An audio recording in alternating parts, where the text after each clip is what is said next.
It's nice to see assist on the stat sheet. When you make buckets, when you share the ball, when you attack but make simple plays. That's the way stat sheets are supposed to look with that many assists.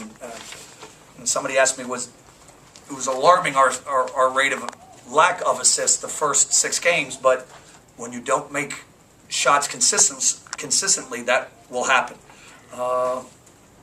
And it was a balance, whether it was inside the paint, whether it was outside, even against zone. We haven't seen much zone this year. I thought they played offense with a purpose. And I understand UMBC, they're a rebuilding program and not as physical athletes as we had played against, but still I like the purpose in which we attacked. Like go ahead. No. He's been here. This is the first time he's here, so go ahead, whatever you want. May I? No question. The lineup changes, why did you make them, and what do you think how they respond? Because that plus-minus stat sheet Kevin gives me, the lineup that started was, I think, was minus 33 for the season. And I don't want to go minus anymore with my starters. And it had nothing to do with it, just I wanted to kind of wake them up a little bit. And it's going to change this year, may even change next game. But it just needed to wake them up and add a different energy to us, and I think we did that.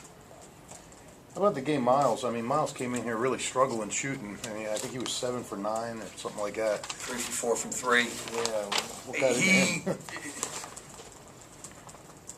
And he had been missing open shots, so that's the biggest head scratcher, to be honest with you, because I've watched him so much in the recruitment. I know one thing he can do is put the ball in the basket, and again, it's a process. He's trying to get people involved. He's playing against bigger, stronger players. Sometimes he doesn't know when to shoot or run offense because he has a coach yelling all the time at him. So he's getting more comfortable. And even in practice, the last 2 days, he's attacked more. And it's simple as if the defense doesn't pick you up, Miles, shoot it, because you're just as good a shooter as anybody we have on this team. Like, given the struggles that you guys went through last week, did Yeah. this just one of those games the team just needed to win? Just needed a win to just Get it out of our system. Yeah. Yes, but Brent, we have to learn from last weekend, because when we didn't shoot well, we didn't come out and execute the next possession better or become more disciplined. We shot it still after, so we have to learn that when the shots don't go in, that you don't shoot a 3 off the first pass, a contested shot. So again, these guys are learning the offense, allowing the offense to work for them, and yes, just tonight kind of validates what we're teaching and what we're doing, that you actually finally make a couple of buckets. Did your confidence waver at all after those 2 games in Mexico with such a young team? We have a very confident young group. That is a very confident young group. They start to question and maybe give excuses, but I don't know if their confidence is ever wavering on whether they're good or not, or whether they can make buckets. I know we did an hour and 45 minutes of shooting on Saturday night. I know we came back Sunday twice. We had two-a-day sessions that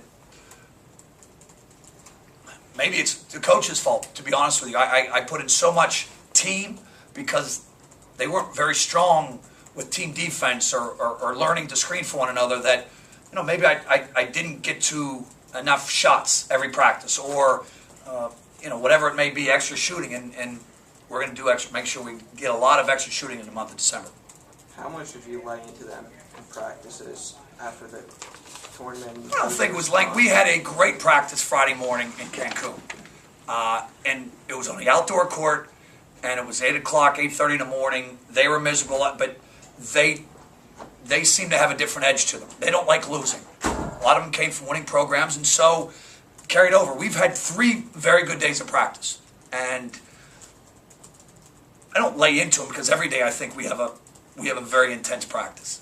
It's just I'll remind them, what we did, the last 2 games every once in a while to put that motivation on them. But again, that's got to come from them. How much can you expect this similar kind of production you've got tonight out of your 3 guards throughout the season, your 3 freshman guards? Again, if they do that, we're going to be in every single game. I don't care who we're facing. But if they're not, are they defending? Are they doing the other little things, making other little winning plays? And they didn't do that